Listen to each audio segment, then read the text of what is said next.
Hi teachers, I wanted to take a minute and introduce to you some of the amazing STEM tools that are in the Google Chrome extension EquatIO.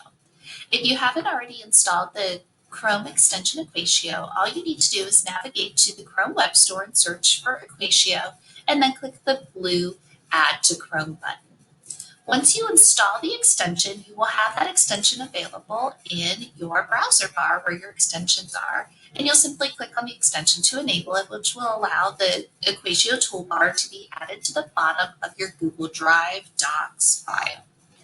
So now that I'm on here, you can see my toolbar is here and it does all of the wonderful things that EquatIO already offers me. It allows me to write and type complex math equations, insert graphs, use handwriting recognition to quickly type equations, or voice input.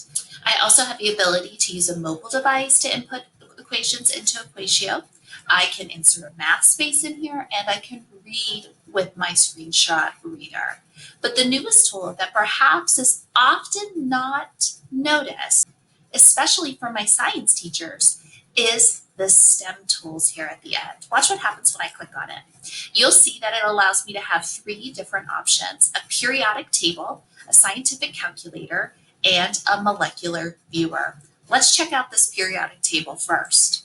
When you click on the periodic table, you now have an interactive periodic table with all of your different elements. Simply click on an element to read more about it and get some important information like the atomic number, mass, electron affinity, electronegativity, and so on. You can even scroll down to read more, and you can add this to the equation editor if you're using those symbols or want your students to type those symbols in a specific way.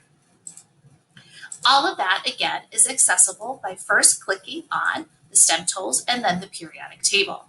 Next is the scientific calculator. Now, equation editor is a great place for you to type your equations, but if you need to do more or would like your students to practice using a scientific calculator, you have everything that you need right here to quickly get your students up and working with a scientific calculator. Additionally, the last STEM tool is the molecular viewer. I think this one may be my favorite. Simply type in the name of whatever you're searching for, and then your students or you will then have this interactive molecular viewer. Now, you have some different tools over here that allow you to rotate and move, but you can also click and drag with your mouse as you explore this. You can change your model from ball and sticks to some of the different options that are available here for you. Now, one thing that this is lacking, and I hope they're working on adding this soon, is the ability to add this into my Google Slide. But if you are on a Windows computer, you can simply take a quick screenshot, copy and paste that, or a quick snip, copy and paste it onto your slide. Or if you're on a Chromebook, you can use your keyboard shortcuts to take a quick partial screenshot, and then you can insert that directly in your Google file. Again, awesome STEM tools available for you and your students using the EquatIO extension.